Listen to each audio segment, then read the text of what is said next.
Hello दोस्तों, आप सभी का स्वागत है हमारे चैनल मैथ्स मसाला में। आज हम पढ़ने वाले हैं क्लास 9th का लेसन 1 संख्या पद्धति यानी कि नंबर सिस्टम। तो ये हमारा पहला वीडियो है जिसमें आपको महत्वपूर्ण तथ्य बताया जाएगा। तो आइए लेसन को स्टार्ट करने के पहले हम कुछ महत्वपूर्ण तथ्य को देख लेते हैं। तो पहला है आपका पूर्ण संख्या यानी कि होल नंबर। अब होल नंबर कहते किसको हैं? तो देखिए, पूर्ण संख्या और प्राकृतिक संख्या। पूर्ण संख्या जो है वो 0 से शुरू होता है। 0, फिर 1, फिर 2, फिर 3, फिर 4 और ऐसे करते करते ये असंख्य तक जाता है। असंख्य यानी कि इसकी हम गिनती नहीं कर सकते, इसको इनफाइनाइट भी बोलते हैं। दूसरा है हमारा प्राकृतिक संख्या यानी कि नेचुरल नंबर। प्राकृतिक संख्या 1 से शुरू होता है। 1, 2, 3, 4, 5 और ये भी चलता जाता है और ये भी जाता है असंख्य तक। असंख्य यानी कि इनफाइनाइट तक, इसका भी कोई सीमा नहीं होता। तो देखिए, इन दोनों को थोड़ा समझ लेते हैं कि सभी प्राकृतिक संख्याएं पूर्ण संख्याएं होती हैं। क्यों? क्योंकि ये 1 से शुरू होता है और पूर्ण संख्या 0 से शुरू होता है। तो प्राकृतिक संख्या 1 से, तो इसमें एक पूरा पूरा समाहित हो जाता है। तो सभी प्राकृतिक संख्याएं पूर्ण संख्याएं होती हैं। लेकिन क्या सभी पूर्ण संख्याएं प्राकृतिक संख्याएं होती हैं? जी नहीं, बिल्कुल नहीं। क्यों? क्योंकि पूर्ण संख्या में 0 होता है लेकिन प्राकृतिक संख्या में 0 नहीं होता। चलिए आगे चलते हैं। तीसरा है हमारा पूर्णांक।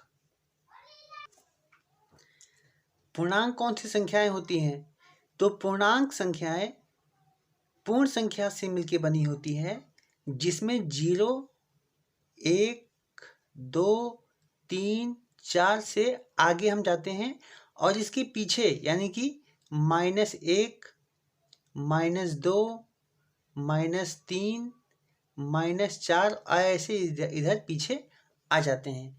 तो इसका जो सेट होता है, इसका जो एक समूह होता है, इसी को हम बोलते हैं पूर्णांक संख्याएं। इसमें आपका -4 भी होगा, 4 भी होगा, ये सब पूर्णांक संख्याएं कही जाएंगी। चौथा है आपका परिमेय संख्या यानी कि रैशनल नंबर। और ये साथियों आपके क्वेश्चन, आपके इस लेसन के लिए बहुत ही इंपॉर्टेंट है। आप यहाँ पे मैं अब स्टार लगा देता हूँ। परिमेय संख्या क्या होती है? तो परिमेय संख्याएं वो संख्याएं होती है जिसको हम P/Q के रूप में लिखते हैं।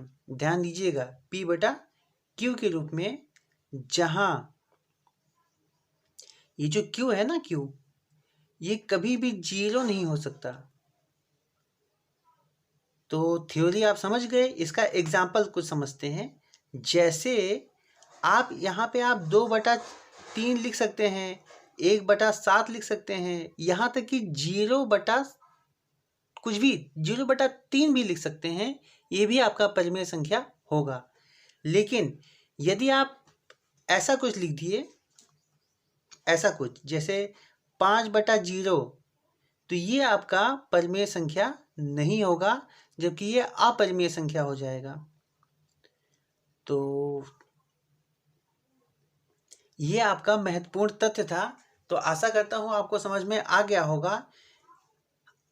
ऐसे ही हमारे और वीडियो देखने के लिए हमारे चैनल मैथ्स मसाला को सब्सक्राइब कीजिए, क्योंकि मैं क्लास 9th का वीडियो स्टार्ट किया हूँ और पूरा आपको बड़े ही आसान भाषा में आपको समझाऊंगा और पूरा टॉपिक वाइज आपको समझा दूंगा, एक एक पॉइंट समझा दूंगा। तो साथियों, धन्यवाद।